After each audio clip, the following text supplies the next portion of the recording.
राजस्थान के चित्तौड़गढ़ किले के बारे में आपने वीरता और बलिदान की कहानियां तो बहुत सुनी होंगी, लेकिन जो घटना 2019 की एक सर्द रात में हुई उसके बारे में आज भी स्थानीय लोग खुलकर बात नहीं करते।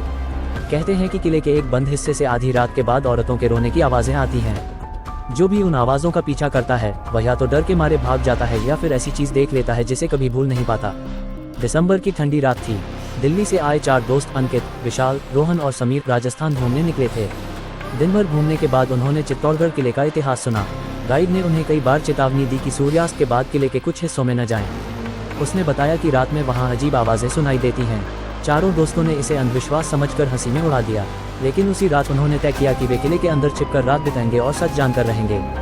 सूरज डूबते ही पर्यटक बाहर निकल गए। चारों दोस्त एक पुराने खंडहरनुमा हिस्से में छिप गए। धीरे धीरे पूरा किला अंधेरे में डूब गया। दूर कहीं उल्लू की आवाज गूंज रही थी और ठंडी हवा पत्थरों से टकराकर सीटी जैसी ध्वनि पैदा कर रही थी। शुरुआत में सब सामान्य लगा, लेकिन रात के लगभग 12 बजे अचानक माहौल बदल गया। हवा बिल्कुल शांत हो गई। ऐसा लगा जैसे पूरा किला सांस रोककर खड़ा हो। तभी रोहन ने फुसफुसाकर कहा, तुम लोगों ने सुना? दूर कहीं से किसी महिला के रोने की आवाज आ रही थी। आवाज इतनी धीमी थी कि समझना मुश्किल था, लेकिन उसमें दर्द साफ महसूस हो रहा था। पहले तो सबने सोचा कि शायद कोई पर्यटक रह गया होगा, लेकिन फिर उन्हें याद आया कि किला पूरी तरह खाली कराया जा चुका था। चारों ने टॉर्च जलाकर आवाज की दिशा में बढ़ना शुरू किया। जैसे जैसे वे आगे बढ़ रहे थे, रोने की आवाज और स्पष्ट होती जा रही थी। कुछ देर बाद वे एक पुराने महल के खंडहर तक पहुंचे। वहां कोई नहीं था, लेकिन आवाज अब भी आ रही थी। अचानक अंकित की टॉर्च बंद हो गई। उसने कई बार कोशिश की पर टॉर्च चालू नहीं हुई। तभी उन्हें महसूस हुआ कि आसपास का तापमान अचानक बहुत नीचे गिर गया है। समीर ने मोबाइल निकाला, लेकिन उसमें भी नेटवर्क तो दूर, बैटरी तेजी से घटने लगी। तभी विशाल ने कांपती आवाज में कहा, वो उधर देखो। सबने मुड़कर देखा। एक टूटी हुई दीवार के पास सफेद कपड़ों में खड़ी एक औरत दिखाई दी। उसके लंबे बाल चेहरे पर बिखरे हुए थे। वह बिल्कुल स्थिर खड़ी थी। चारों कुछ सेकंड तक उसे देखते रहे। फिर वह धीरे धीरे मुड़ी और अंधेरे गलियारे में चली गई। डर के बावजूद जिज्ञासा उन पर भारी पड़ गई। वे उसके पीछे चल पड़े। गलियारा बहुत लंबा था, ऐसा लग रहा था जैसे उसका कोई अंत ही नहीं। तभी उन्हें अचानक कई और आवाजें सुनाई देने लगीं। अब केवल एक महिला नहीं, बल्कि दर्जनों महिलाओं के रोने की आवाजें गूंज रही थीं। गलियारे के अंत में पहुंचकर उन्होंने जो देखा उससे उनके होश उड़ गए। उनके सामने एक विशाल खुला प्रांगण था, जो कुछ क्षण पहले वहां था ही नहीं। प्रांगण में सैकड़ों महिलाएं खड़ी थीं। सभी ने पुराने राजस्थानी वस्त्र पहने हुए थे। उनके चेहरे उदास थे और आंखों में अजीब खालीपन था। ऐसा लग रहा था मानो वे किसी अंधे के आदेश का इंतजार कर रही हों। अचानक उनमें से एक महिला ने सिर उठाकर सीधे अंकित की ओर देखा। उसकी आंखें पूरी तरह काली थीं। अगले ही पल बाकी सभी महिलाओं ने भी उनकी तरफ देखना शुरू कर दिया। चारों दोस्तों के शरीर सुन्न पड़ गए। वे भागना चाहते थे, लेकिन उनके पैर जैसे जमीन में धंस गए थे। तभी दूर से नगारों और तलवारों की टकराने की आवाज आने लगी। पूरा वातावरण बदल गया। ऐसा लग रहा था जैसे वे वर्तमान में नहीं, बल्कि सदियों पुराने किसी समय में पहुंच गए हों।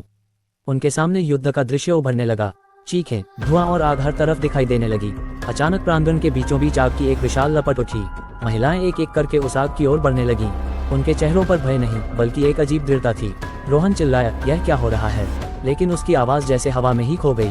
जैसे ही आखिरी महिला आग के करीब पहुंची, उसने मुड़कर सीधे समीर की ओर देखा। उसकी आंखों से आंसू बह रहे थे। फिर उसने होंठ हिलाए। आवाज नहीं आई, लेकिन ऐसा लगा जैसे वह कोई चेतावनी दे रही हो। उसी क्षण पूरी जगह जोरदार चीखों से गूंज उठी। चारों दोस्तों ने अपने कान बंद कर लिए। उनके सामने खड़ी सभी आकृतियां धीरे धीरे काली परछाइयों में बदलने लगीं, और फिर वे एक साथ उनकी ओर दौड़ पड़ी। चारों जान बचाकर भागे। पीछे से सैकड़ों कदमों की आवाजें आ रही थीं। उन्हें महसूस हो रहा था कि कोई उनके बेहद करीब है। अंकित ने पीछे मुड़कर देखा तो उसकी चीख निकल गई। दर्जनों काली परछाइयां उनका पीछा कर रही थीं। किसी तरह वे किले के मुख्य द्वार तक पहुंचे। जैसे ही उन्होंने बाहर कदम रखा, सब कुछ शांत हो गया। पीछे मुड़कर देखा तो वहां कोई नहीं था।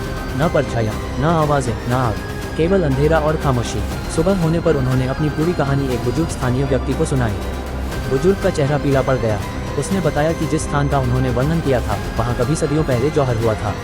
स्थानीय मान्यता है कि कुछ रातों में उस घटना की छाया फिर से दिखाई देती है। लेकिन सबसे डरावनी बात तब सामने आई जब बुजुर्ग ने उनकी खींची हुई तस्वीरें देखीं। तस्वीरों में चारों दोस्त तो थे, लेकिन उनके पीछे धुंधली आकृतियों में सैकड़ों महिलाएं भी खड़ी दिखाई दे रही थीं। और सबसे पीछे वही सफेद कपड़ों वाली औरत खड़ी थी, जो सीधे कैमरे की ओर देख रही थी। उस दिन के बाद चारों दोस्तों ने कभी उस रात के बारे में सार्वजनिक रूप से बात नहीं की, लेकिन कहते हैं कि आज भी उनमें से एक दोस्त को आधी रात के बाद रोने की वही आवाज सुनाई देती है। और हर बार आवाज के अंत में एक फुसफुसाहट गूंजती है, वापस मत आना।